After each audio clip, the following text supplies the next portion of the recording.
again tonight with a public hearing heard around the world, with a man who once said he would take a bullet for President Trump now lambasting his former boss before lawmakers on Capitol Hill.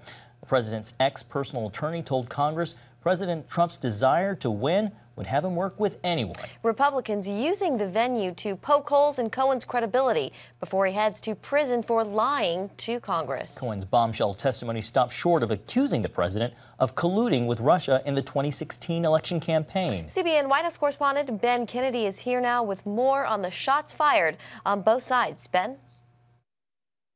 Leaked in media outlets, Cohen called President Trump a cheat and a con man. Congressional Republicans pounced and focused their questioning on Cohen's credibility, given his conviction for lying to Congress. But the commander-in-chief's former fixer and personal lawyer maintained he will let Americans decide who is telling the truth. I am here under oath to correct the record. Michael Cohen's explosive testimony clearly showed intent to damage his former boss, President Trump. I am ashamed because I know what Mr. Trump is. He is a racist, he is a con man, and he is a cheat. The former fixer accused the commander-in-chief of criminal conduct while in office and disclosed a reimbursement check from then-President Trump Cohen claimed was for hush money payments to porn star Stormy Daniels. He asked me to pay off an adult film star with whom he had an affair and to lie about it to his wife, which I did. And lying to the First Lady is one of my biggest regrets. And a major accusation that the president had prior knowledge of the 2016 WikiLeaks email dump that hurt Hillary Clinton's presidential campaign. Cohen stopped short connecting Trump to Russia collusion. Questions have been raised about whether I know of direct evidence that Mr. Trump or his campaign colluded with Russia. I do not. Republicans pointed at Cohen's own past to punch holes in his testimony. Cohen faces 3 years in prison after pleading guilty to breaking campaign finance laws and for previously lying to Congress. First announced witness for the 116th Congress is a guy who is going to prison in 2 months for lying to Congress.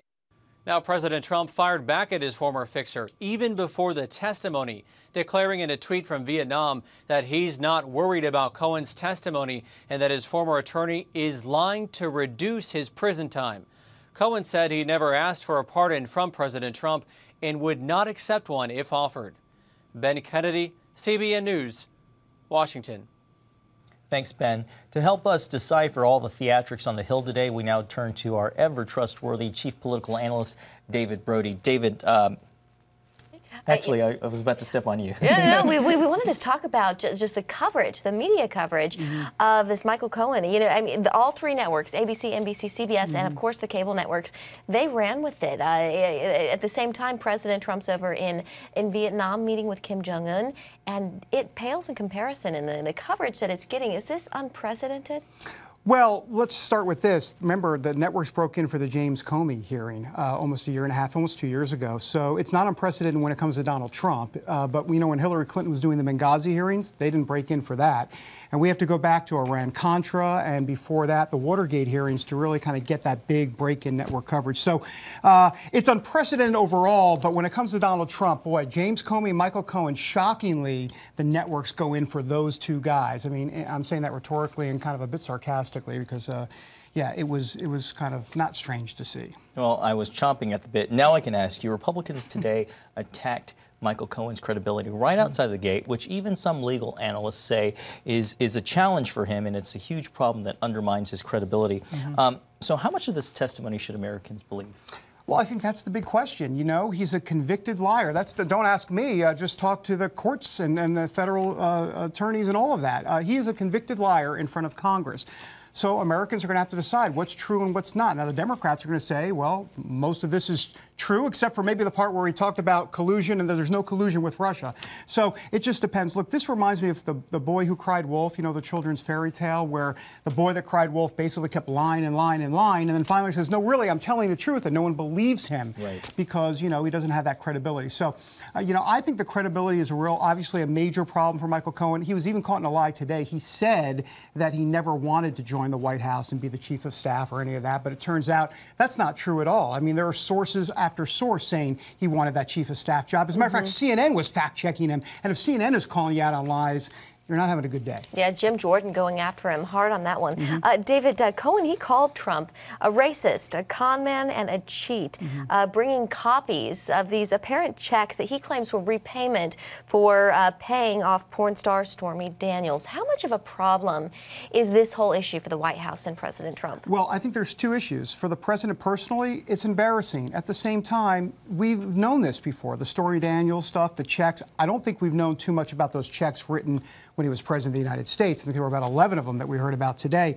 But look, that's more of a personal nature. Maybe it's legal. We'll have to wait and find out. But there is a yawn factor to some of this, I mean, to a degree, because we know President Trump, this just in, is not a Boy Scout. We know this. Voters voted for him anyhow, regardless of all of this.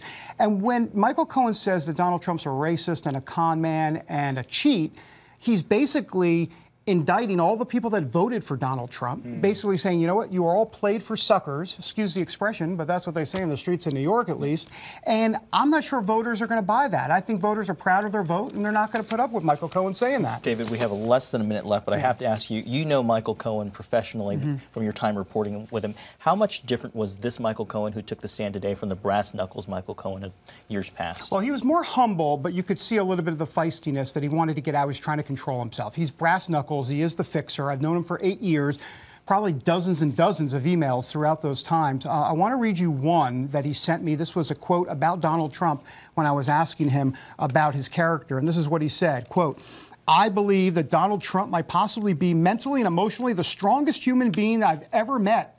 The level of hatred by detractors, media pundits, and others would totally overwhelm and cripple others, not him.